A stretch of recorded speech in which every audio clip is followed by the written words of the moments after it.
پھر اس وقت ریئلائز ہوگا کہ دیکھو میں نے کیا کیا.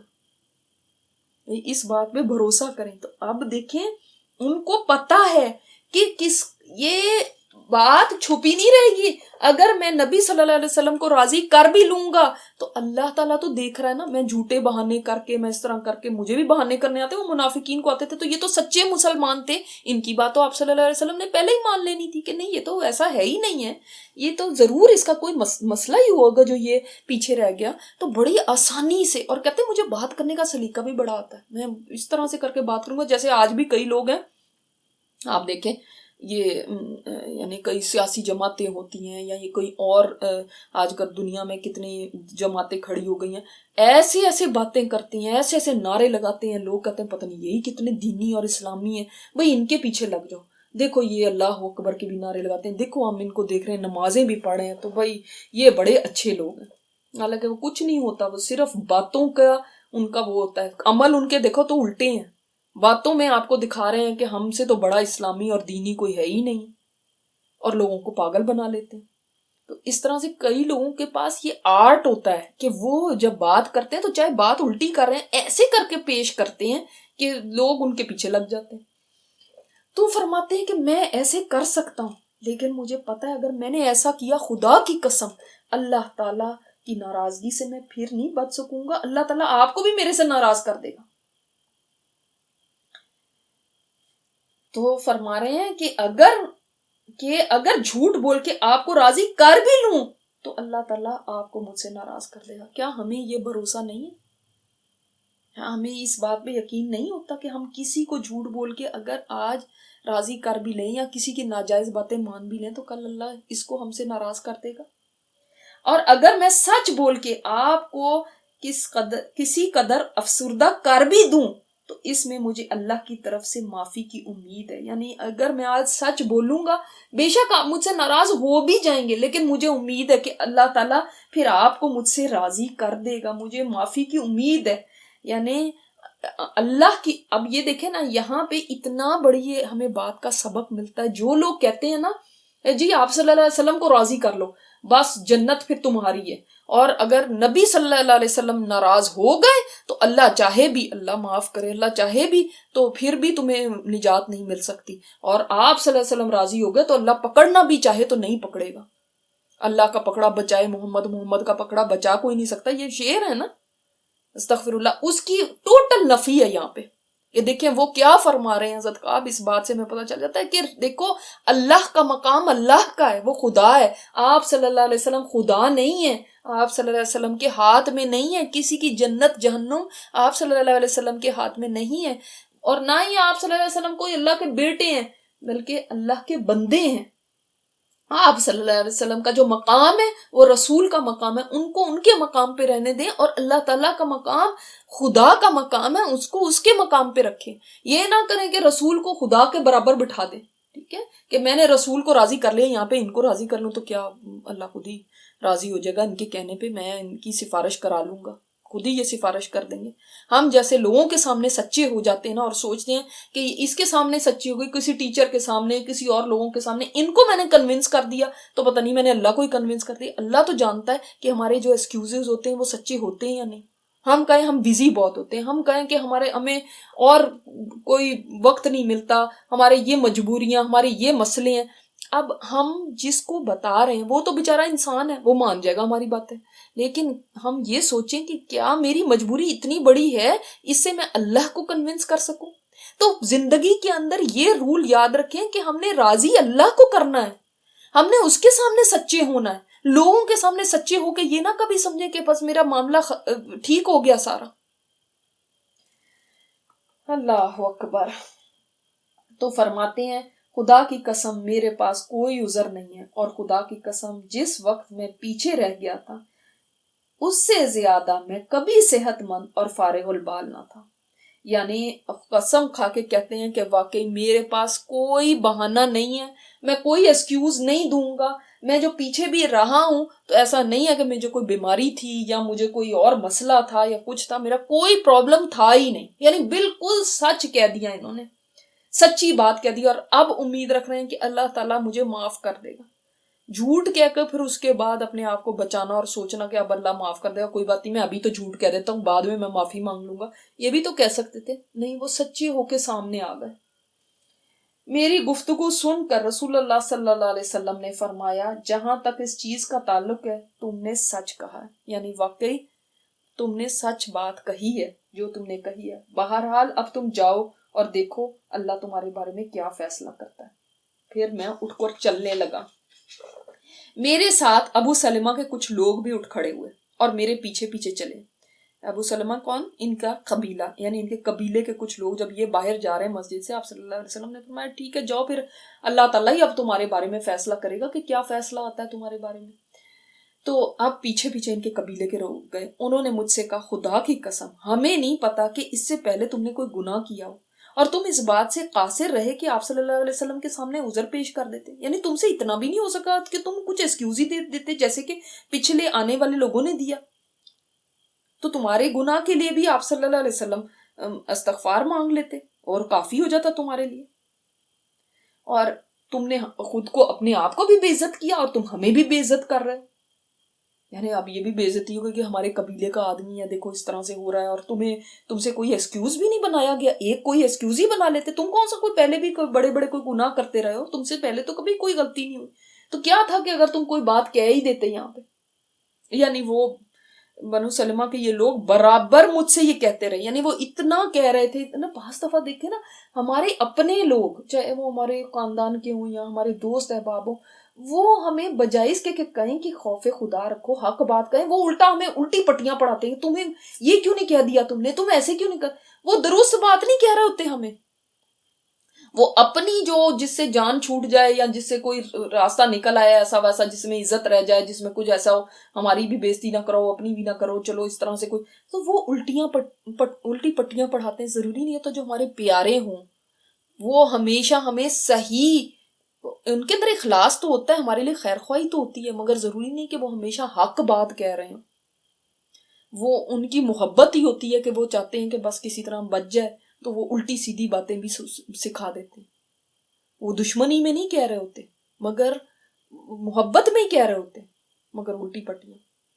ہائے تم پھر یہ کیسے کرو گے، تمہارے پر تو بڑا بوجھ ہو جائے گا، ہائے تمہارے ساتھ یہ کیا ہو گیا، تم نے ایسا کیوں نہیں کر دیا، ایسا کیوں نہیں کر دیا، تم یہ کہہ دیتی، تم وہ جھوٹ بول دیتی، تم ایسے کر دیتی، دیکھو تم تو سچی تھی نا، پھر بھی اگر تم یہ جھوٹ کہہ دیتی تھی تو مصلحت کا جھوٹ تھا نا، تو کوئی بات نہیں ہے، یہ تو ایسے ہو جاتا ویسے. اس طرح کی الٹی پٹیاں ہمیں پڑھاتے ہیں. اس کو بھی دھیان میں رکھنا چاہیے کہ بے شک ہمارے پیارے ہمارے خیر خواہ ہمیں کوئی بات کہہ رہے ہوں، لیکن اس کو یہ اینالائز کرنا ہمارا کام ہے کہ یہ بات حق ہے کہ نہیں ہے. ٹھیک ہے، یہ میری بہت پیاری دوست ہے، یہ میری بہت ہمدرد ہے اور اس میں کوئی شک نہیں ہے، اور یہ میری ماں ہے یا یہ میری بہن ہے، لیکن ضروری نہیں وہ حق بات کہہ رہے ہیں، وہ اپنی عقل کے مطابق کہہ رہے ہوں گے، وہ ہماری جان چھڑانا چاہ رہے ہوں گے. لیکن اب کیا میرا اور آپ کا فرض نہیں بنتا کہ ہم دیکھیں کہ یہ جو ہمیں بات کہہ رہے ہیں یہ نہ ہو کہ ہماری آخرت خراب ہو جائے، اس میں اللہ کی ناراضگی ہو جائے. یہ حق بات نہیں ہے. وہ اپنی محبت میں کہتی رہے لیکن یہ حق بات نہیں ہے، میں نے نہیں ماننی. اب وہ بار بار ان کو کہہ رہے ہیں تم نے ایسا کیوں نہیں کہہ دیا. تمہیں فرماتے اتنا انہوں نے مجھے کہا یہاں تک کہ میں نے ارادہ کر لیا کہ میں اب واپس جاتا ہوں آپ صلی اللہ علیہ وسلم کے پاس اور میں آپ کو جا کے کوئی بتا دیتا ہوں بات. یعنی میں کوئی بہانہ کر دیتا ہوں کہ نہیں میرے سے پہلے غلطی ہو گئی تھی، اصل میں یہ بات تھی، کچھ ذہن کے اندر آیا. پھر کہتے ہیں اپنے آپ کو میں جا کے جھٹلا دوں اور جو ان لوگوں نے کہا ہے وہی باتیں کہہ دوں. لیکن کچھ تھوڑی دیر میں ان کو ایک بات ذہن میں آئی کہ ان لوگوں سے پوچھا جو یہ سارے خاندان والے قبیلے والے یہ بات کہہ رہے تھے، کیا میرے علاوہ کوئی اور آدمی بھی ہے جس کے ساتھ یہی ہوا ہو، جو جیسا میں نے کہا ہے اس طرح سے اس نے بھی کہا ہو. انہوں نے کہا کہ ہاں 2 آدمی ہیں جنہوں نے تمہاری طرح کی باتیں کی ہیں اور ان سے بھی وہی کہا گیا جو تم سے کہا گیا. میں نے پوچھا وہ 2 آدمی کون ہیں؟ انہوں نے بتایا وہ قبیلہ بنو عمر بن عوف کے مرارہ بن ربیع ہیں اور ہلال بن امیہ واقفی ہیں. تو جب انہوں نے مجھے ان 2 بزرگوں کا ذکر کیا جن کا عمل نمونے کی حیثیت رکھتا تھا، یعنی اتنے زیادہ یہ متقی پرہیزگار لوگ تھے، تو اس وقت یہ دونوں لوگ یعنی کوئی ایسے نہیں تھے منافقین کی لسٹ میں نہیں تھے، پکے مومن تھے. تو انہوں نے فرمایا واللہ یہ نام جب انہوں نے لیے ان دو آدمیوں کے جن کے جو تقوی والے بھی تھے، ایمان والے تھے اور بدری صحابہ تھے، تو میں نے ان کے ساتھ رہنے کو باعث برکت سمجھا کہ میں ان کے ساتھ ہی رہوں تو بہتر ہے، بجائے اس کے کہ میں منافقین کی طرح ہو جاؤں کہ جو آ کے عذر پیش کر رہے ہیں۔ اچھا، یہاں پہ اب دو باتیں۔ ایک نمبر 1 بات کہ یہ منافقین کا طریقہ ہوتا ہے کہ جب نیکی سے پیچھے رہ جانا تو آ کے کوئی بہانے کرنا شروع ہو جائے، ہم تو لیٹ ہو گئے تھے، ہمارے گھر مہمان آ گئے تھے، ہم یہاں چلے گئے تھے، ہم وہاں سے آ گئے تھے۔ یہ منافقین کا طریقہ ہے، یاد رکھیں، یہ منافقین کی صفات ہیں۔ آپ دیکھیں کہ قرآن میں بھی ان کے بارے میں آتا ہے کہ وہ آگے بہانے عذر تلاش کرتے، عذر پیش کرتے ہیں اپنے کہ اب یہ ہو گیا وہ ہو گیا۔ اب ہم اپنی زندگی میں دیکھیں جب نیکی کے مواقع سے ہم پیچھے رہ جاتے ہیں تو کیا ہم بھی لیم ایکسکیوزز پیش کرتے رہتے ہیں؟ ہم ایکسکیوز دیتے رہتے ہیں ایسا ہوا ایسا ہوا، یا واقعی ہمیں ریگریٹ ہوتا ہے کہ میں کیوں اس سے پیچھے رہ گئی، چاہے جان بوجھ کے رہی یا انجانے میں کسی مجبوری کی وجہ سے رہی، لیکن باہر کیف نیکی کا موقع تو میرے ہاتھ سے نکل گیا نا، چاہے جینوین ایکسکیوز ہی تھا، نیکی کا موقع چلا گیا۔ اب وہ صحابہ دیکھیں جو روتے ہوئے واپس جا رہے ہیں، جینوین ایکسکیوز ہے ان کا، ان کے پاس سواری نہیں، پھر بھی ان کو ریگریٹ کتنا ہے، وہ یہ نہیں کہہ رہے کہ مزہ آ گیا چلو اچھا ہوا نہ سواری ہوتی تو آج ہمیں بھی جانا پڑتا ساتھ۔ بچ بچ کے نکلنے والے نہیں ہوتے مومن جو ہوتے۔ منافق کی یہ صفت ہے کہ وہ جھوٹے بہانے گھڑتا ہے اور پھر پیش کرتا ہے اور سوچتا ہے کہ آپ صلی اللہ علیہ وسلم کو راضی کر لیا نا تو اللہ بھی راضی ہو گیا، بس ٹھیک ہے، خود ہی یہ ہمارے لیے استغفار کر لیں گے، ہمارا کام بن گیا۔ کیا اس سے ان کا کام بن گیا تھا؟ قرآن میں کتنی ان کی ایسی باتیں، یہ خصلتیں کھولی گئی ہیں، اگر ان کے اس طرح سے کام بن گئے ہوتے تو یہ ان کی کارنامے نہ مینشن کیے جاتے قرآن میں۔ نمبر 2 بات دیکھیں، یہ ہمیں سبق ملتا ہے کہ جب ہم شک میں ہو جائیں کہ میں یہ کروں کہ نہیں کروں تو اس وقت نیک لوگوں کا طریقہ دیکھ لیا کریں۔ آپ کے ارد گرد والے کوئی نیک لوگ ہیں، کوئی علماء ہیں، کوئی متقی لوگ ہیں، انہوں نے ایسا کیا، یا پرانے وقت کے اندر آپ کو کوئی بات یاد آ جائے کہ دیکھو صحابہ کے اوپر بھی تو یہ وقت آیا تھا، انہوں نے پھر اس میں کیا کیا تھا، اچھا انہوں نے یہ کیا تھا۔ کیونکہ مشورے دینے والے تو ہمیں بہت مشورے دیتے ہیں، جی آپ ایسا کیوں کرتے ہیں، تم نے یہ کیوں نہیں کر لیا، تم نے ایسا کیوں نہیں۔ اس وقت آپ سوچا کریں، اچھا نبی صلی اللہ علیہ وسلم نے ایک دفعہ ان کے پاس کوئی آیا تھا تو آپ نے اس کو یہ فرمایا تھا، یا فلاں صحابی کے ساتھ بھی یہ معاملہ ہوا تھا تو آپ نے یہ کیا تھا، یا آپ صلی اللہ علیہ وسلم بھی اپنی زندگی میں ایسا ہی کرتے تھے جیسے یہ مجھے مشورہ دے رہی ہے۔ تو آپ کے لیے آسان ہوگا فیصلہ کرنا کہ آپ نے کس سائیڈ پہ جانا ہے، اندھا دھند نہیں چل پڑنا کہ میری امی نے کہہ دیا، جو ہو سکتا ہے امی کو نہیں پتا، وہ آپ کی ہمدردی میں بس کہہ رہی ہوں، آپ کی محبت میں کہہ رہی ہوں۔ نہیں، اس وقت آپ سوچیں کہ نیک لوگوں کا طریقہ کیا ہوتا تھا۔ جیسے یہاں پہ حضرت کعب نے کس چیز کو پریفر کیا کہ میں ان نیکوں کے ساتھ رہ لوں بجائے اس کے کہ میں بھی اب منافقین کی لسٹ میں ساتھ شامل ہو جاؤں، ان کے بھی گروہ میں۔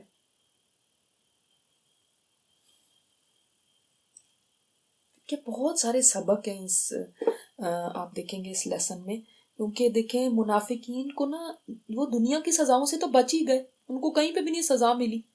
آپ دیکھ لیں جب حضرت عائشہ رضی اللہ تعالیٰ عنہا پہ تہمت لگائی عبداللہ بن ابی، سب سے بڑا کلپریٹ تو وہی تھا، اس کو کوئی سزا نہیں ملی۔ جب دوسروں کو سزائیں ملی، اسی طرح یہاں پہ منافقین کو کوئی سزا نہیں ملا، آرام سے گھوم رہے ہیں پھر رہے ہیں، تو وہ تو کہیں گے ہم تو اچھے رہ گئے۔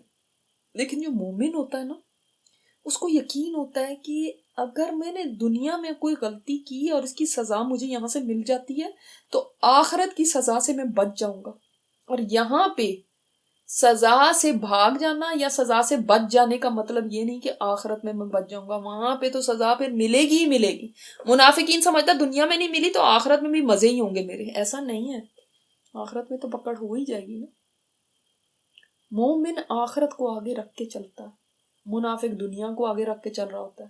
اس کے مزے آ گئے کہ بچ بھی گیا، لوگوں میں میری عزت بھی رہ گئی، میں نے بہانہ کر دیا اور آپ صلی اللہ علیہ وسلم نے بھی مان لیا اور وہ بھی میرے سے راضی ہو گئے، تو ہم اچھے نہیں رہ گئے۔ اور یہ دیکھو، یہ تو بیوقوفی کی کہ یہ جا کے سچ سچ بتا دیا۔ اچھا اب کیا ہوا،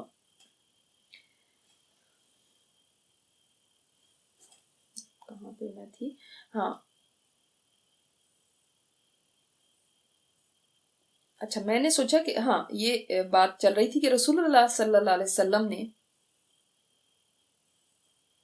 اچھا ان کا ذکر سن کر میں خاموش ہو گیا اور اپنی راہ لی، یعنی جب پتا چل گیا کہ وہ دونوں صحابہ بھی جو تھے وہ بھی یہ عذر لے کر آئے تھے جو میرا تھا کہ کوئی ان کو پرابلم نہیں تھی پھر بھی وہ پیچھے رہے ہیں، کوئی ان کا جینوین ایکسکیوز نہیں تھا، وہ انہوں نے بھی یہ بات کیا تو کہتے ہیں میں خاموش ہو گیا اور میں نے بس اپنا راستہ لیا۔ رسول اللہ صلی اللہ علیہ وسلم نے لوگوں کو ہم تینوں سے بات کرنے سے منع فرما دیا، چنانچہ لوگوں نے ہم سے کترانا شروع کر دیا، سب ہمارے لیے بدل چکے تھے، یعنی لوگ ایسے بدل گئے، ان کے رویے ہمارے ساتھ کہتے ہیں ایسے بدل گئے، ایسے ہو گئے کہ ہمیں لگتا تھا کہ ہم بالکل اجنبی ہیں یہاں پہ، جیسے کوئی باہر سے کوئی سٹرینجر آیا ہو، کوئی جان پہچان ہی نہیں ہے ان لوگوں کے ساتھ، ایسے لوگوں کے رویے بدل گئے تھے، یہاں تک کہ ہمارے لیے یہ زمین بالکل اجنبی ہو گئی اور میں خود اپنے لیے اجنبی ہو گیا، وہ زمین ہی نہ تھی جسے میں جانتا اور پہچانتا تھا، یعنی اتنے حد تک لوگوں کے رویے بدل چکے تھے۔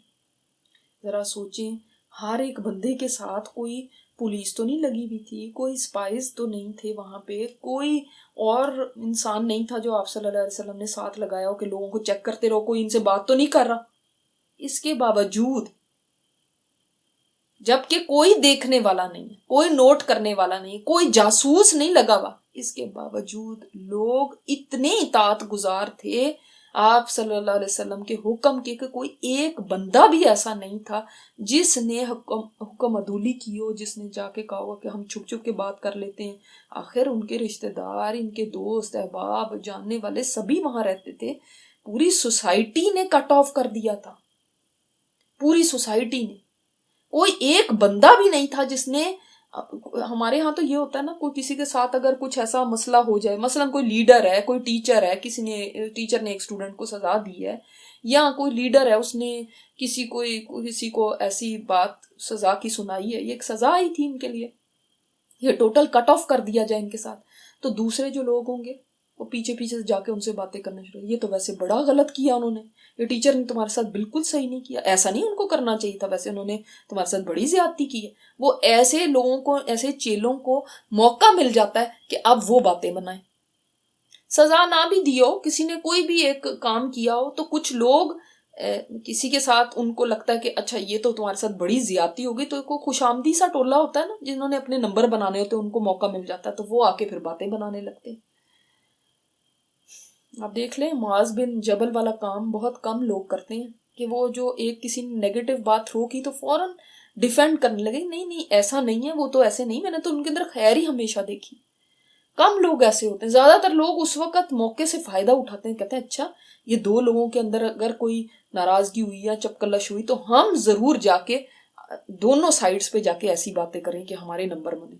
کسی نے بھی ایسا یہاں پہ نہیں کیا، نہ کوئی لوگ آپ صلی اللہ علیہ وسلم کے پاس گئے اور انہوں نے کہا ہو کہ دیکھیں یہ ویسے کتنی غلط کی ہے انہوں نے بات، اور اس چیز کو ڈسکس کرتے رہے، نہ ہی کوئی چھپ کے حضرت کعب کے پاس آئے اور کہا کہ دیکھو ویسے آپ صلی اللہ علیہ وسلم کی طرف سے بڑی غلط زیادتی ہوئی ہے، دیکھو نا تم یہ ساری جنگوں میں تو حصہ لیتے رہے، اگر اس میں نہ ایک میں گئے تو ایسا کون سی مصیبت ہے، وہاں پہ کون سی جنگ ہوئی تھی جو تمہاری کمی سے کوئی فرق پڑ جانا تھا، وہاں پہ تو جنگ ہوئی ہی نہیں تھی، تم جاتے بھی تو کیا فرق پڑ جاتا، تو اس کے اوپر اتنی بڑی تمہیں سزا دیتی۔ کسی نے ایسی بات نہیں کی۔ دیکھیں نا وہ سوسائٹی کیسی تھی، اور آج ہم اپنی سوسائٹی کو دیکھیں یہاں پہ نمبر بنانے والے کیسے بڑھ کے پھر باتیں کرتے ہیں۔ دوسری بات آپ یہاں پہ دیکھیں کہ وہ فرماتے ہیں کہ مجھے ایسے لگ رہا تھا کہ زمین میرے لیے اجنبی ہو گئی، جیسے میں پتہ نہیں کہاں آ گیا ہوں جہاں پہ کسی کے ساتھ نہ جان نہ پہچان ہے، کیونکہ لوگ ایسے ہی ہو گئے تھے، اور یہ کوئی آسان بات نہیں ہے۔ آپ یہ دیکھیں کہ ہم اللہ کے حکم توڑ کے اپنے رشتہ داروں کو راضی کرنے کی کوشش کرتے ہیں کہ یہ ہم سے کہیں ناراض نہ ہو جائے، کیونکہ ہم سے ناراضگی تو برداشت ہوتی نہیں ہے، وجب فلاں ہم سے ناراض ہو گیا یا کوئی دوست ناراض ہو گیا تو چلو اللہ کو حکم ٹوٹے بھی ٹوٹے تو کوئی نہیں، یہ نہ ناراض ہو۔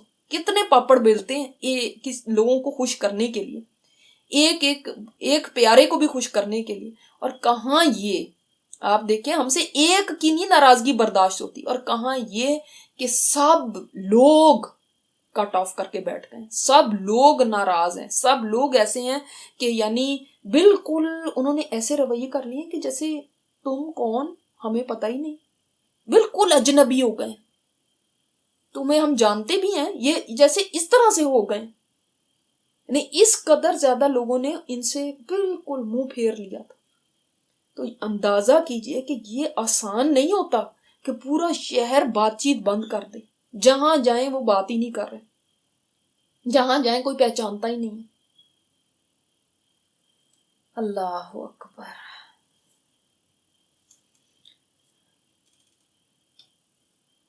یہ دیکھیں، یہ لوگ بھی اس میں مثالی کردار ہے ان لوگوں کا بھی.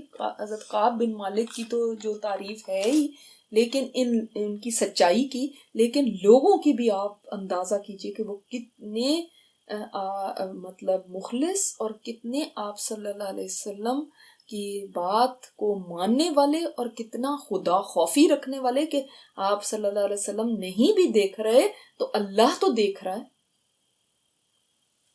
اور یہی ان کے لیے کافی تھا. اس کیفیت اور حال میں 50 راتیں گزر گئیں. رہے میرے 2 اور ساتھی تو وہ اپنے اپنے گھروں میں بیٹھ گئے اور روتے رہے. یعنی وہ جو 2 تھے ان کا تو حال یہ ہو گیا تھا، انہوں نے کسی سے بھی ملنا جلنا چھوڑ دیا، انہوں نے اپنے آپ کو گھر میں بند کر لیا، اور دن رات ان کا ایک ہی کام تھا، روتے جاتے تھے. ظاہر ہے دیکھیں ان کے یعنی ان کے سمجھنے کے سی وی میں کہاں بدر جیسی جنگ لکھی ہوئی، اور کہاں اب یہ غلطی ہو گئی. اور جو کتنے اونچے اس پہ ہوتا ہے، پھر اس سے تو غلطی ہو جائے تو وہ اس کو تو یہ ہوتا ہے کہ میں کیا کر بیٹھا. اور میرا معاملہ یہ تھا کہ میں نسبتاً جوان تھا، ان سے زیادہ قوی تھا، اس لیے میں باہر نکلتا تھا، مسلمانوں کے ساتھ نماز میں شریک ہوتا تھا، بازاروں میں گھومتا تھا کہ کوئی شاید مجھ سے بات ہی کر لے، مگر کوئی مجھ سے بات نہیں کرتا تھا. میں رسول اللہ صلی اللہ علیہ وسلم کی خدمت میں بھی حاضر ہوتا جس وقت آپ صلی اللہ علیہ وسلم نماز کے بعد تشریف فرما ہوتے، اور سلام کرتا تھا. یعنی نماز میں جاتے تھے، نماز میں صفوں میں کھڑے ہوتے تھے، مگر کوئی ایک بھی نہیں تھا جو ساتھ والا بات ہی کر لے. نماز ختم ہو جاتی تو آپ صلی اللہ علیہ وسلم کے سامنے جا کے بیٹھتے، سلام کرتے، اور دل میں سوچتے، کہتے ہیں فرماتے ہیں دل میں سوچتا اور دیکھتا ہوں میرے سلام کا جواب دیتے ہیں یا نہیں، اور اس کے لیے آپ کے ہونٹ ہلتے ہیں یا نہیں. پھر میں آپ کے قریب ہی نماز پڑھتا اور آپ کی طرف چور نظروں سے دیکھتا تھا. جب نماز میں مصروف ہو جاتا تو مجھے پتا چلتا تھا کہ آپ میری طرف نگاہ ڈالتے تھے، اور جب میں آپ کی طرف متوجہ ہوتا تو آپ اعراض فرما لیتے، یعنی دوسری طرف دیکھنے لگتے. اس کا مطلب نبی صلی اللہ علیہ وسلم کے دھیان میں تھے یہ، لیکن اللہ کا حکم تھا تو آپ صلی اللہ علیہ وسلم بھی نہیں بات کرتے تھے. اللہ کے حکم کی آپ خود سب سے پہلے فرما برداری کرنے والے تھے. تو لیکن آپ کو خیال تھا اپنے اس صحابی کا، یہاں تک کہ جب مسلمانوں کی سرد مہری میرے لیے بہت طویل ہو گئی، یعنی ان کا کولڈ بیہیویئر جو تھا اتنا طویل ہو گیا، تو میں گیا اور ابو قتادہ کے باغ کی دیوار پر چڑھ گیا. ابو قتادہ ان کے چچا زاد بھائی تھے. ابو قتادہ میرے چچا زاد بھائی اور سب سے زیادہ عزیز تھے، ان کے فرینڈ بھی تھے، یعنی سمجھ لیں بیسٹ فرینڈ تھے. تو جب اتنی ٹائم ہو گیا، اتنے دن ہو گئے ہیں اور ابھی تک کوئی بھی بات نہیں کر رہا. دیکھیں ایک دن گزارنا مشکل ہوتا ہے، اور کہاں اتنے 40 دن گزر چکے ہیں اور کوئی بات نہیں کر رہا. تو اپنی بیسٹ فرینڈ کے پاس گئے، ان کے گھر ان کے باغ کی دیوار پھلانگی، اندر گئے، میں نے انہیں سلام کیا، مگر واللہ انہوں نے سلام کا جواب تک نہیں دیا. میں نے کہا ابو قتادہ میں تم کو اللہ کا واسطہ دے کے پوچھتا ہوں، کیا تم جانتے ہو مجھے اللہ اور اس کے رسول سے محبت ہے؟ اس پر بھی وہ خاموش رہے. میں نے دوبارہ یہی بات کی کہ میں تمہیں اللہ کا واسطہ دیتا ہوں کہ میں مسلمان ہوں، تمہیں پتہ ہے نا کہ مجھے اللہ اور اس کے رسول سے کتنی محبت ہے. کہتے ہیں پھر بھی نہیں انہوں نے کوئی جواب دیا. تیسری دفعہ میں نے پھر ان سے کہا، یعنی اتنے ڈیسپریٹ ہو گئے تھے کہ مجھ سے بات کر لو پلیز، تمہیں تو پتہ ہے نا میں کوئی ایسا تھوڑی ہوں کہ میں منافق ہوں، میں تو ان سے محبت کرنے والا ہوں. کہتے ہیں میں نے پھر اللہ کا واسطہ دے کے بات کی، یہی بات کہی تو وہ پھر خاموش رہ گئے. پھر اتنا کہا صرف آگے سے، اللہ و رسولہ عالم، اللہ اور اس کے رسول کو زیادہ پتہ ہے. کہتے ہیں اس پہ بے اختیار میری آنکھوں سے آنسو بہنے لگے. میں اسی وقت مڑا، دیوار پھلانگ کر واپس چلا گیا. پھر میں صبح کے وقت بازار آیا، بازار میں چلا جا رہا تھا کہ کیا دیکھتا ہوں ایک نبتی جو شام سے آیا ہوا تھا، شامی ان لوگوں کو نبتی کہتے ہیں، اور ان لوگوں میں سے تھا، نبتی لوگوں میں سے شامی تھا جو مدینہ آ کر گندم بیچتے تھے. میرے متعلق وہ پوچھ رہا تھا اور کہہ رہا تھا کعب بن مالک کا پتہ بتانے والا کوئی ہے؟ تو لوگ میری طرف اشارہ کر کے اس کو بتانے لگے. لوگوں نے بھی جا کے نہیں یہ کہا کہ آپ کو کوئی ڈھونڈ رہا ہے وہاں پہ، لوگوں نے اشارہ کر دیا. وہ میرے پاس آیا اور شاہ غسان کا ایک خط دیا. اب غسان والے یعنی ادھر رومیوں کی طرف، جس کا مضمون یہ تھا، خط میں کیا لکھا ہوا تھا، مجھے معلوم ہوا ہے کہ تمہارے صاحب نے تمہارے ساتھ ناراضگی کا معاملہ کیا. اللہ نے تمہارے لیے ذلت اور ضائع ہونے کی جگہ مقدر نہیں کی بھی، یعنی تمہیں کیا ضرورت ہے یہاں پہ ذلیل ہونے کی، اللہ نے تمہیں اس لیے نہیں یہاں پہ رکھا ہوا، تم ہمارے پاس آ جاؤ، ہم تمہارے ساتھ اچھا معاملہ کریں گے۔ اللہ اکبر کہتے ہیں جب میں نے یہ خط پڑھا تو سوچا کہ یہ میرے پر ایک اور بڑی مصیبت اور آزمائش آ گئی ہے، یعنی پہچان گئے یہ اللہ کی طرف سے ٹیسٹ آ گیا ہے کہ اب دیکھو، اب وہ جو غیر مسلم ہیں ان کو بھی امید ہو گئی کہ یہاں پہ تو لڑائی پھوٹ پڑے گی۔ دیکھیں جب بھی آپ کے اندر پھوٹ ہوگی نا، اس وقت ہی کسی تیسرے دشمن کو موقع ملتا ہے کہ وہ اندر آ کے باتیں کرے۔ جب آپ جڑے ہوئے ہوں گے ایک دیوار کی طرح، کبھی بھی نہیں کسی کو موقع مل سکتا کہ وہ آپ کو بہکائے، پھسلائے، گمراہ کرے، کسی اور طرف لگا دے۔ انسان جب ٹوٹتے ہیں، آپس کے اندر رنجشیں، آپس میں شکایتیں، گلے شکوے ہوتے ہیں، آپ دیکھنا کہیں سے پاپ اپ کرتے ہیں ایسے لوگ جو دشمن تھے، وہ اب اپنی طرف بلانے لگتے ہیں۔ یہ بہت بڑی آزمائش ہوتی ہے۔ اور دیکھیں کتنی بڑی بات ہے کہ یہ پہچان گئے، یہ نہیں کہ ہاں ٹھیک ہے واقعی ان کو تو میری قدر ہی نہیں ہے، چھوڑو میں جاتا ہوں وہاں پہ جا کے ان کے پاس رہتا ہوں، وہ میری قدر کریں، اب انہوں نے بلایا، خود خط دے کے بلایا تو میں کیوں نہ جاؤں۔ اب اسی طرح لوگ پھر غداریاں کرتے ہیں نا، پھر چلے جاتے ہیں لوگ، کیونکہ وہ سنسیئر پہلے دن سے نہیں ہوتے۔ جو بندہ سنسیئر ہوتا ہے وہ کبھی آپ کو چھوڑ کے نہیں جائے گا، جو سنسیئر نہیں ہوتا اس کو اس طرح کے ذرا سا کوئی اشارہ دیتا ہے، وہ ادھر سے توڑ کے ادھر چلا جاتا ہے اور جا کے پھر ان کو ساری مخبریاں کرتا ہے کہ جی وہ وہاں پہ تو ایسے کرتے ہیں، وہ تو یہ کرتے ہیں، وہ تو یہ کسی ادارے میں بھی ہو سکتا ہے، کسی جگہ پہ بھی ہو سکتا ہے۔ ایسے لوگ ہمیشہ ہوتے ہیں جو کہ بس مفاد کی خاطر ساتھ لگے ہوتے ہیں۔ جس دن ان کو یہاں سے کوئی مسئلہ ہوا، یہاں پہ کسی نے کچھ کہہ دیا، یہاں پہ ان کو اس طرح سے پذیرائی نہیں ملی، ایسی شاباش نہیں ملی جیسی کہ ان کو امید تھی، تو فوراً کٹ کے کہیں اور چل پڑتے ہیں اور پھر وہاں جا کے پھر ساری باتیں اگلتے ہیں کہ جی وہ ان کی پچھلوں کی ساری ان کو برائیاں نظر آنے لگتی ہیں۔ لیکن صحابہ ایسے نہیں تھے، they were sincere۔ یہی اللہ کی طرف سے ٹیسٹ تھا نا، کہ اب پتہ چلتا ہے کہ وفاداری کس کے ساتھ۔ اتنی بڑی آزمائش آ گئی ہے دیکھو، اور پتہ بھی نہیں ہے کہ کب یہ آزمائش ختم ہوگی، کیسے ختم ہوگی، کتنے دن اور لگیں گے۔ اللہ اکبر۔ لیکن پہچان گئے، کیونکہ جب علم ہوتا ہے نا انسان کے پاس تو پھر انسان سمجھ لیتا ہے یہ شیطان کی طرف سے۔ میں جس گردش میں پڑا ہوں اس نے مجھے یہاں تک پہنچا دیا، یعنی میں نے یہ سوچا کہ میں آج یہاں تک پہنچ گیا ہوں کہ کافر بھی میرے سے امید کرنے لگے کہ یہ بھی اپنے رسول کو چھوڑ کے آ جائے گا، یعنی یہ میری حالت ہو گئی ہے۔ اور اس کے بعد ایک تنور کے پاس گیا اور خط اس میں پھینک دیا، یعنی مجھے نہیں چاہیے یہ اس قسم کی آفر، ورنہ وہ بڑی زبردست آفر کر رہے تھے، وہ تو یعنی آپ سپر پاور ہیں، امیر ہیں، وہ تو انعام و اکرام بھی دیں گے، وہاں پہ ویلیو بھی ہوگی، کیونکہ یہاں سے جب توڑ کے وہاں جائیں گے تو پھر وہ سارا آنکھوں پہ بٹھائیں گے تو وہاں پہ تو بڑے مزے ہوں گے۔ چھوڑو ان کو، یہ میری قدر نہیں کرتے تو مجھے کیا ضرورت ہے ان کے پاس رہوں۔ یہ شیطان کتنی جلدی اس طرح بہکاتا ہے۔ لیکن دیکھیں انہوں نے یہاں پہ پروف کیا کہ یہ کس کے ساتھ سچے ہیں، واقعی یہ اللہ اور اس کے رسول کے ساتھ سچے تھے اور ان سے محبت کرتے تھے، کیونکہ ورنہ اس امتحان میں کبھی کامیاب نہ ہو سکتے۔ بہرحال میں اسی حالت پر قائم رہا یہاں تک کہ جب 50 راتوں میں سے 40 راتیں گزر گئیں تو کیا دیکھتا ہوں کہ رسول اللہ صلی اللہ علیہ وسلم کا قاصد میرے پاس آ رہا ہے۔ اس نے آ کے کہا، رسول اللہ صلی اللہ علیہ وسلم تمہیں اس بات کا حکم دیتے ہیں کہ اپنی بیوی سے علیحدگی اختیار کر لو۔ میں نے پوچھا، آپ کیا سوچتے ہیں انہوں نے کیا پوچھا ہوگا؟ یہ پوچھا ہوگا اچھا مطلب ہے کہ علیحدگی کر لوں، کیوں کر لوں، اب ایک بیوی تو ہے میرے پاس، تو کتنے دن کے لیے کروں، پھر بتاؤ کتنی، یہ کب ختم ہوگا یہ سارا کچھ، یہ تو کافی دن ہو گئے ہیں، اب مہینے سے اوپر ہو گیا، تو یہ آگے سے کیا پوچھ رہے ہیں۔ میں نے پوچھا بیوی کو طلاق دے دوں؟ اس نے کہا نہیں، بلکہ اس سے الگ رہو اور اس کے قریب مت جاؤ۔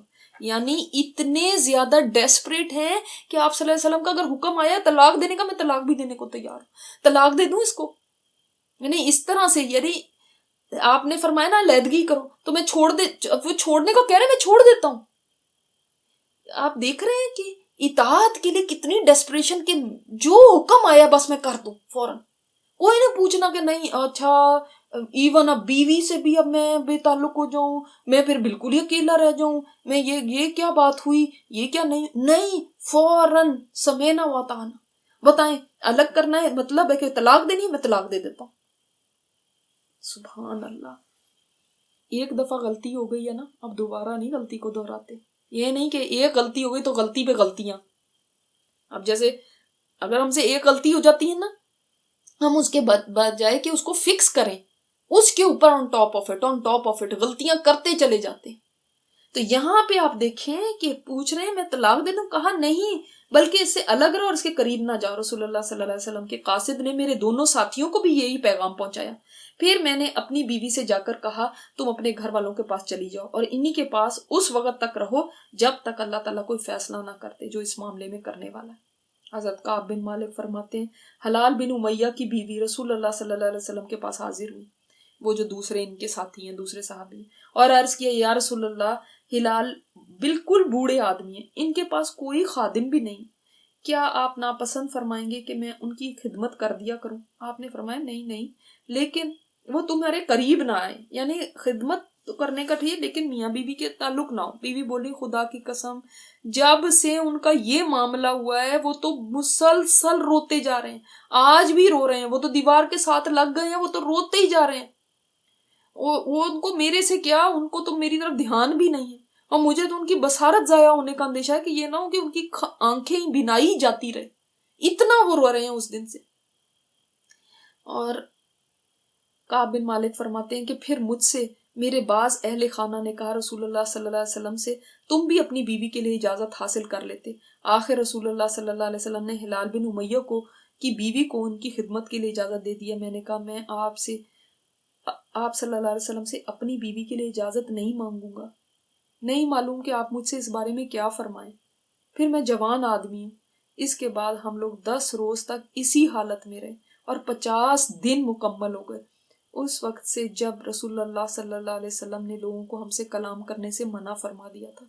پھر میں نے اپنے گھر کی چھت پر 50ویں رات کی صبح کی نماز اس حالت میں پڑھی جس کی کیفیت اللہ تعالیٰ نے اس طرح بیان فرمائی ہے ضاقت علیہم الارض بما رحبت، کہ زمین باوجود کشادگی کے ان پر تنگ ہو گئی تھی. یہ سورہ توبہ میں آیت نمبر 118 ہے. کہتے ہیں میں نے اس حالت میں فجر کی نماز پڑھی اپنے گھر کی چھت پہ، یعنی اب مسجد بھی جانے سے رہ گئے اپنے گھر میں.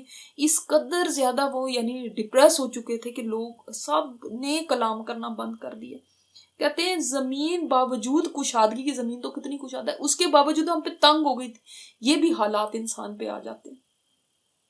اور میرا دم گھٹ رہا تھا، نہیں کہتے میں اس حالت میں پہنچ گیا تھا کہ اتنے میں کیا ہوا، جبل صلہ کے اوپر سے آواز لگانے والے نے بھرپور آواز لگائی.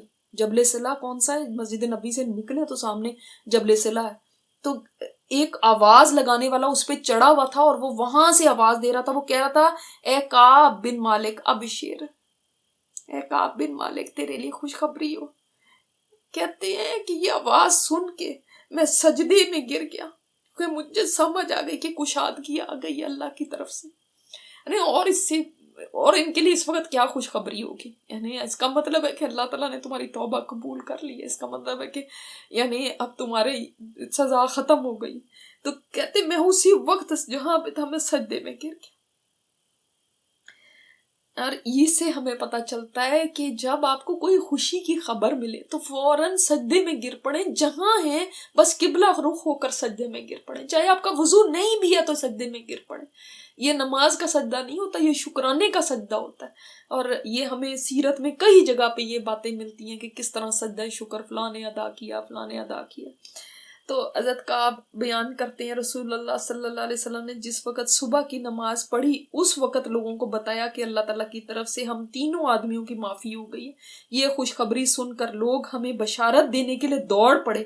اس طرح بشارت دینے والے دوڑ کر ہمارے دونوں ساتھیوں کی طرف بھی گئے، یعنی کوئی وہاں چلے گئے، کوئی ادھر کو اس طرف ان کی کعب کی طرف کو. ایک آدمی یعنی پہاڑ سے یعنی اس کا بس نہیں چل رہا تھا کہ میں پہنچوں گا بھی تو دیر ہو جائے گی. سبحان اللہ، وہ پہاڑ کی چوٹی پہ چڑھ کے ہی وہاں سے آواز دینے لگا. اس سے ہمیں پتہ چلتا ہے صحابہ میں آپس میں کتنی محبت تھی. جب تک منع کیا ہوا تھا مجال ہے کہ منہ سے کوئی بات بولے، جب آپ صلی اللہ علیہ وسلم نے بتا دیا تو اس وقت اتنی ان کو خوشی ہے. حالانکہ کوئی ان کی تو نہیں توبہ قبول ہوئی تھی، ان کی ہوئی تھی نا، لیکن ان کو ایسے تھا کہ جیسے ہماری توبہ قبول ہو گئی. یہ تبھی ہوتا ہے جب آپس میں ایک دوسرے کے ساتھ دل ملے ہوں، جب آپس میں محبتیں ہوں، جب کینے نہ ہوں، ورنہ تو یہ کہیں گے کہ اچھا ان کی توبہ بھی قبول ہوگی، ویسے اس قابل تو نہیں تھے کہ ان کی کوئی توبہ قبول ہوتی، چلو ہمیں کیا، خود ہی ان کو پتہ چل جائے گا، خود ہی کوئی بتا آئے گا، ہمیں کیا ضرورت ہے کہ ہم جا کے بتاتے. نہیں، وہ دیکھیں کتنی زیادہ محبت ہے آپس میں، وہیں سے کہ میں جلدی سے بتا دوں، ورنہ ان کو کیا ملنا تھا اس کا. اچھا، یہ خوشخبری سن کے ہمیں بشارت دینے کے لیے لوگ دوڑ پڑے، یعنی اتنا لوگوں کو خوشی تھی کہ کوئی ادھر کو دوڑے، کوئی ان کی طرف دوڑے. ایک آدمی میرے پاس آنے کے لیے اپنا گھوڑا استعمال کیا، یعنی وہ گھوڑے پہ دوڑ پڑا کہ میں پیدل بھی جاؤں گا تو کتنی دیر لگے گی، وہ گھوڑا دوڑا کے آ گیا وہ آدمی.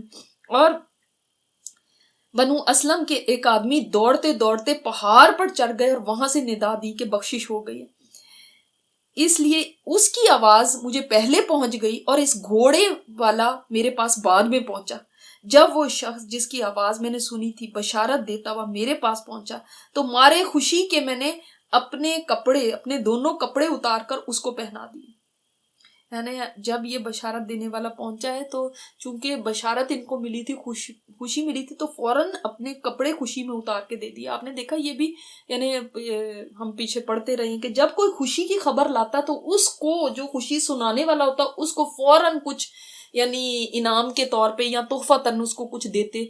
جیسے ہم نے پڑھا تھا حضرت رملہ کے بارے میں کہ انہوں نے ابو سفیان کی جو بیٹی ہیں انہوں نے بھی اپنی جو باندی آئی تھی ان کو جب وہ پیغام لے کر آئی تھی رشتے کا تو ان کو اپنی طرف سے کچھ زیورات دے دیے تھے. اسی طرح ہم اور بھی جگہوں پہ پڑھتے ہیں کہ کس طرح سے جو خوشخبری لے کر آتا اس کو کچھ دے دیتے تھے. تو کہتے ہیں کہ میرے جو تن پہ کپڑے تھے نا میں نے وہی اتار کے اس کو دے دیا. خدا کی قسم اس دن ان دونوں کپڑوں کے سوا اور کوئی کپڑا میری ملکیت میں نہیں تھا.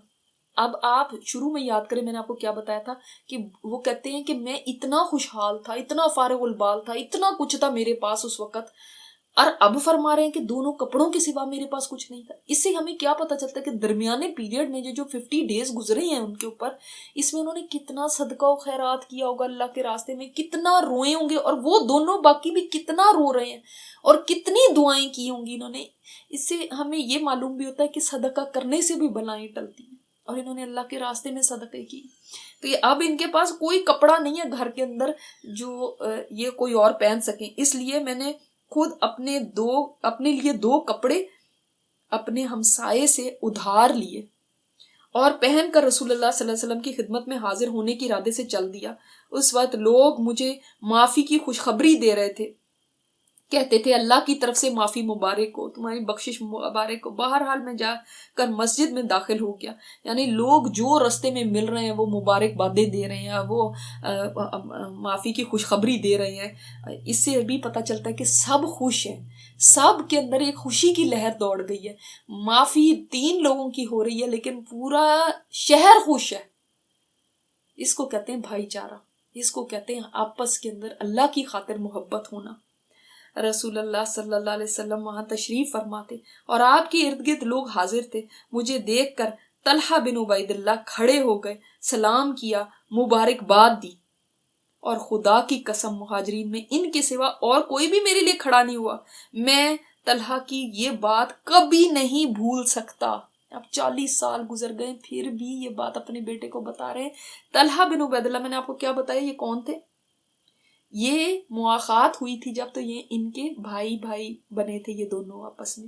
تو کہتے ہیں کہ ان کا میں یہ احسان نہیں کبھی بھول سکتا کہ وہ کھڑے ہوئے تھے. کھڑے ہونا کوئی ایسی بات نہیں، باقی بھی سارے خوش تھے، لیکن وہ کھڑے ہو کے آگے بڑھ کے ان کو ملے ہیں اور ان کو مبارکباد دی ہے، ان کے ساتھ سلام کیا، ان سے ملے. تو آپ اندازہ کیجئے ایک چھوٹا سا جیسچر کسی کا ان کے لیے کتنا بڑا تھا کہ انہوں نے کہا میں ساری زندگی یہ بات نہیں بھول سکتا.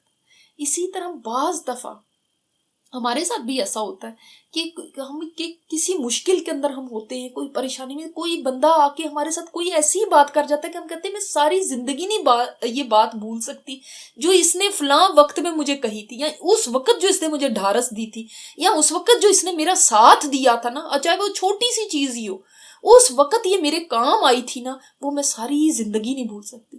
And vice versa. اسی طرح یہ بھی ہوتا ہے بعض دفعہ کہ انسان کسی وقت اس کو ضرورت ہوتی ہے اور اس وقت ہی کوئی منہ پھیر لیتا ہے نا، وہ بات بھی نہیں بھولتی بندے کو، یہ دونوں نہیں بھولتی. اس لیے جب انسان کے لیے کوئی خوشی کا وقت ہو یا انسان کے لیے کوئی مسئلے سے وہ نکلا ہو یا کوئی ایسے اس کے لیے سینسٹیو والے حالات ہوں، اس وقت آپ آگے بڑھ کے کسی کو چھوٹی سی بات بھی کہہ دیتے ہیں یا چھوٹے سا اپنا کوئی ایسا جسچر دکھاتے ہیں نا، تو وہ لانگ وے اس کو یاد رہتی ہے. ابھی اپنے بیٹے کو، بوڑھے ہو چکے ہیں، بینائی جا چکی ہے، ضعیف ہو گئے، کہتے ہیں میں اس کا یہ احسان نہیں کبھی بھول سکتا، اس کی یہ نیکی نہیں میں کبھی بھول سکتا کہ اس نے کھڑے ہو کے مجھے گریٹ کیا تھا، کھڑے ہو گیا تھا وہ میرے لیے، کوئی نہیں کھڑا ہوا تھا، وہ کھڑا ہوا تھا میرے لیے. سبحان اللہ. تو ان مواقع کو یاد رکھنا چاہیے، ان چیزوں کو ذہن میں رکھنا چاہیے. کبھی کسی پہ مشکل ہو تو اس سے منہ نہ پھیرے، ورنہ وہ اس چیز کو یاد رکھے گا ہمیشہ. کبھی اس کے ساتھ اس وقت کوئی زیادتی کی بات نہ کر دیں، ورنہ وہ بھی یاد رہے گی اس کو، اور آپ کی اچھی بات بھی یاد رہے گی. اس طرح ہم لوگوں کے دل جیت سکتے. جب میں نے رسول اللہ صلی اللہ علیہ وسلم کو سلام کیا تو اس وقت آپ کا چہرہ مبارک خوشی سے چمک رہا تھا. آپ نے فرمایا جب سے تمہاری ماں نے تمہیں جنم دیا ہے، اس دن سے جتنے دن گزرے ہیں ان میں سب سے بہترین دن کی خوشخبری میں تمہیں دیتا ہوں. یعنی سارے دنوں میں سے بیسٹ دن ہے جب سے تم پیدا ہوئے. میں نے عرض کیا یا رسول اللہ، اب دیکھیں اللہ اکبر، ان کا سوال دیکھیں یا رسول اللہ، یہ آپ کی طرف سے ہے یا اللہ کی طرف سے؟ یعنی اللہ نے مجھے معاف کیا ہے یا یہ آپ اپنی طرف سے کہہ رہے ہیں؟ یعنی ابھی بھی کیا ہے ان کو کہ اللہ نے مجھے معاف کیا ہے، یعنی اللہ کی طرف سے معافی آئی، کیونکہ ان کو وہ جانتے ہیں کہ اصل معافی وہی ہے جو اللہ کی طرف سے آئے. اللہ نے معاف کر دیا تو سارے معاملے اچھے ہو جائیں گے، سب مجھ سے راضی ہو جائیں گے. اور اللہ نے معاف نہ کیا، کہیں آپ اپنی طرف سے تو نہیں مجھے کہہ رہے. اللہ کاش ہمیں بھی ایسے فکر ہو جائے. وہ باقی سارے لوگ جہاں جائیں ناراض ہوتے رہیں، کچھ کہتے رہیں. کاش ہمیں اللہ تعالیٰ کی ناراضگی کا اتنا بڑا ہمارے اوپر ہو کہ ہم اس چیز کو سب سے آگے رکھیں گے. اللہ تو نہیں ناراض، اور اللہ راضی ہو گیا، او بھائی پھر سارے ہی راضی ہو جائیں گے، کوئی بات نہیں ہے، پھر ان کی فکر نہیں ہے، ان کی پرواہ نہیں، وہ خود ہی ان کو راضی کر دے. اللہ تو راضی ہو گیا نا مجھ سے. کیا ہمارے اندر بھی ایسی ہوتی ہیں جذبات؟ اتنی فکر ہوتی ہے اللہ کی رضا کی؟ اللہ اکبر. فرماتے ہیں کہ آپ صلی اللہ علیہ وسلم نے فرمایا اللہ تعالیٰ کی جانب سے یہ بشارت ہے. جس وقت رسول اللہ صلی اللہ علیہ وسلم بشارت دے رہے تھے اس وقت آپ کا چہرہ مبارک چاند کا ٹکڑا معلوم ہو رہا تھا، اور ہم آپ کی یہ چیز پہچانتے تھے کیونکہ صحابہ کو پتا ہے کہ جب آپ صلی اللہ علیہ وسلم خوش ہوتے تھے نا تو آپ کا چہرہ 14ویں رات کے چاند کی طرح چمک رہا ہوتا تھا.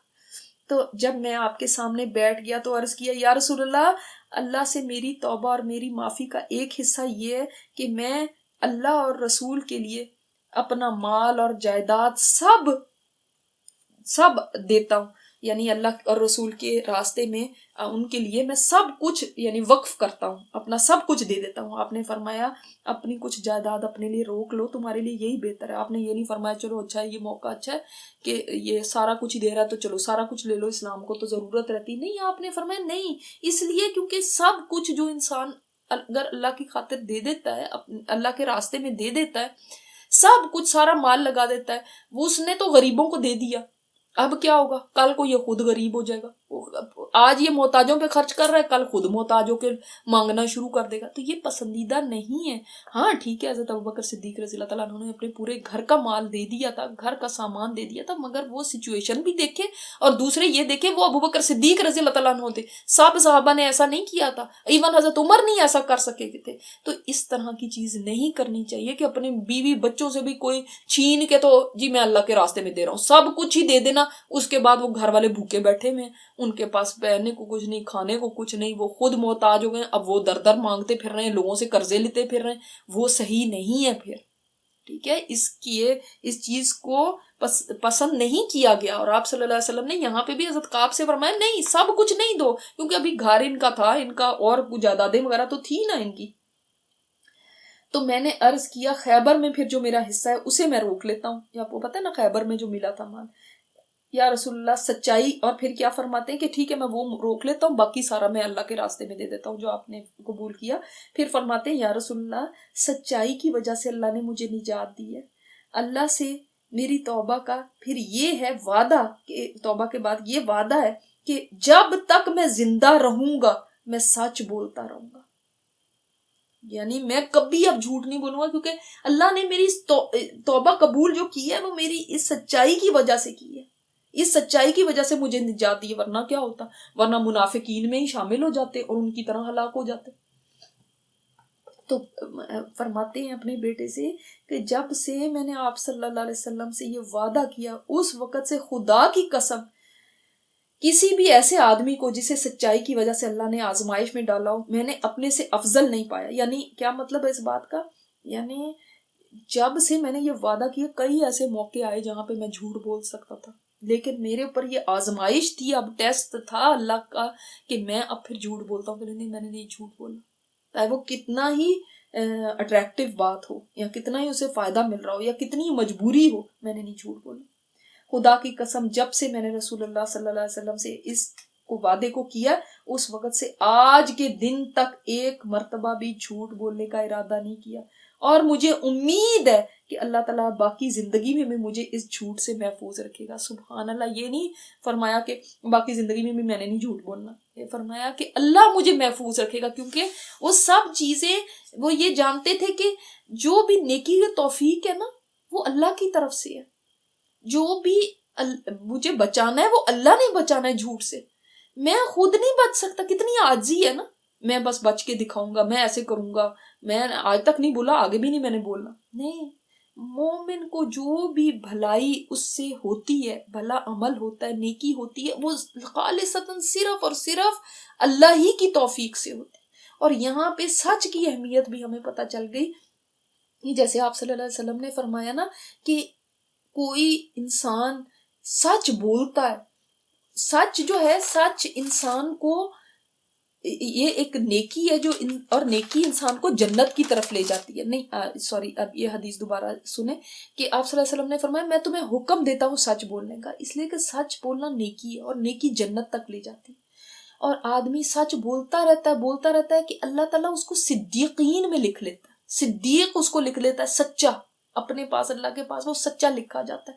یعنی صدیق کا وہ پتہ ہے نا کتنا اونچا مرتبہ ہے، تو اللہ کے پاس وہ صدیق لکھا جاتا ہے. اور جب انسان جھوٹ بولتا ہے تو جھوٹ جو ہے فجور ہے، برائی ہے، بدی ہے، اور یہ فجور انسان کو جہنم تک لے جاتا ہے. اور انسان جھوٹ بولتا جاتا ہے اللہ کے ہاں وہ پھر جھوٹا لکھا جاتا ہے. یعنی دیکھیں اب یہ سچائی ان کو کہاں تک لے آئی، اللہ کی رضا تک لے آئی، مغفرت تک لے آئی. ان کا یہ جو گناہ تھا وہ دنیا میں دھل گیا، اور یہ اب بھی جو آگے بھی بھلائی پہ رہنے کو اللہ کی طرف کرتے ہیں کہ اللہ تعالیٰ ہی ہے جو مجھے آگے بھی بچائے گا. اور یہاں سے ہمیں پتہ چلتا ہے کہ دیکھیں کبیرہ گناہ ان سے ہو گیا تھا، پھر بھی مایوس نہیں ہونا، پھر بھی کبھی یہ نہیں کہنا کہ اب نہیں معافی ہو سکتی، اب میں جاتا ہوں وہ مجھے بلا رہے ہیں میں ان کے پاس جاتا ہوں، یہاں پہ تو میرا کوئی کام نہیں بننا، میں وہیں چلا جاؤں گا. نہ، انہوں نے توبہ کی امید نہیں چھوڑی. اور اسی طرح کسی انسان کو بھی توبہ کی امید نہیں چھوڑنی چاہیے، ہمیشہ یہ امید رکھنی چاہیے اللہ تعالیٰ معاف کر دے گا. اور دیکھیں یہ اتنے بڑے بڑے نیک عمل کر کے بھی ان سے یہ ایک کبیرہ گناہ ہو گیا، دانستہ نہیں ہوا لیکن چاہے انکانشسلی ہو گیا لیکن ہو گیا اتنا بڑا گناہ.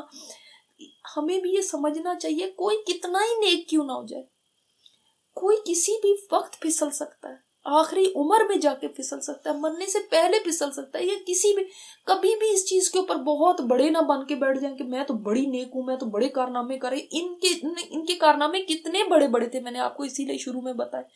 اس کے باوجود ایک گناہ ان سے ایسا ہو گیا، اور وہ تو آپ صلی اللہ علیہ وسلم موجود تھے تو ان کو بتا دیا، ان کو گناہ کا بھی بتا دیا، سزا کا بھی بتا دیا، ان کی بخشش ہونے کا بھی بتا دیا. ہمیں تو ریئلائز ہی نہیں ہوتا گناہ کر کے بھی ہم سے کچھ غلطی ہوئی ہے، نہ اس کے بعد ہمیں یہ ہوتا ہے کہ ہم کوئی توبہ استغفار کریں، نہ ہمیں یہ ہوتا ہے کہ کوئی ہمیں ندامت ہو. کرتے ہی چلے جاتے اس کا احساس ہی نہیں ہوتا، اور اپنے آپ کو ایکسکیوزز دیتے چلے جاتے ہیں کہ نہیں دیکھو نا، پھر میں پہلے بھی تو اتنی نیکیاں کرتی تھی، اگر میرے سے یہ گناہ ہو گیا تو کیا ایسا ہو گیا، ہاں چلو کوئی اتنا بھی بڑا گناہ نہیں ہے، اور کئی قسم کے شیطان ذہن کے اندر باتیں ڈالتا ہے۔ اور پھر حضرت کعب بن مالک فرماتے ہیں خدا کی قسم اللہ تعالیٰ نے جب سے مجھے اسلام کے سیدھے راستے پر لگایا ایسی نعمت سے کبھی سرفراز نہیں فرمایا جو میرے نزدیک آپ صلی اللہ علیہ وسلم کے سامنے سچ بولنے کی نعمت سے بڑی ہو۔ یعنی اسلام کے بعد مجھے سب سے بڑی جو نعمت ملی ہے وہ سچ بولنے کی یہ نعمت ملی ہے۔ میں اس وقت بالکل جھوٹ نہیں بولا، ورنہ اسی طرح ہلاک ہو جاتا جس طرح وہ لوگ ہلاک ہوئے جنہوں نے جھوٹ بولا۔ تو دیکھیں ہم یہاں پہ ہمیں یہ ساری بات پتہ چلتی ہے، یہ سارا ان کی سچائی کے اوپر ان کو یہ سارا پھل ملا، اور یہ بھی ہمیں پتہ چلتا ہے کہ انہوں نے یعنی جو اس سے ایک رزلٹ نکلتا ہے کہ انہوں نے آپ صلی اللہ علیہ وسلم کی اطاعت میں صرف ایک دفعہ کمی کی تھی۔ یہ ایک موقع ایسا تھا کہ انہوں نے اطاعت میں کمی، ورنہ سارا وقت جان نچھاور کرتے رہے۔ ایک دفعہ کی بھی نافرمانی انسان کو دیکھے کبیرہ گناہ تک لے جا سکتی، اس لیے کبھی انسان بے فکر ہو کے نہ بیٹھے۔ اور ہمیں یہ بھی پتہ چلا کہ ڈیلے کرنے کی عادت کس قدر خطرناک ہو سکتی ہے، کتنی انسان کو بڑے گناہ تک پہنچا سکتی ہے۔ یہاں تک یہ آج پڑھتے ہیں، پھر آگے انشاءاللہ تعالیٰ باقی دیکھ لیں گے، بک میں سے بھی پڑھ لیں گے، آپ لوگ بلکہ پڑھ کے آئیے گا، یہ ساری بات وہاں پہ لکھی ہوئی ہے، اور پھر ہمیں پڑھنے کی ضرورت نہیں ہوگی، پھر ہم آگے دیکھ لیں گے انشاءاللہ تعالیٰ۔ تو اب آپ کے سامنے بالکل ڈیٹیل کے ساتھ پورا واقعہ آ گیا، الحمدللہ ہم نے مکمل کر دیا۔ یہاں پہ بہت سارے سبق ہیں، اس میں سے آپ لوگ بھی سبق نکالیے گا اور نیکسٹ ٹائم بتائیے گا کہ آپ نے کیا سبق سیکھے یہاں سے۔ سبحانک اللہم و بحمدک نشہد ان لا الہ الا انت نستغفرک و نتوب الیک۔ السلام علیکم و رحمۃ اللہ وبرکاتہ۔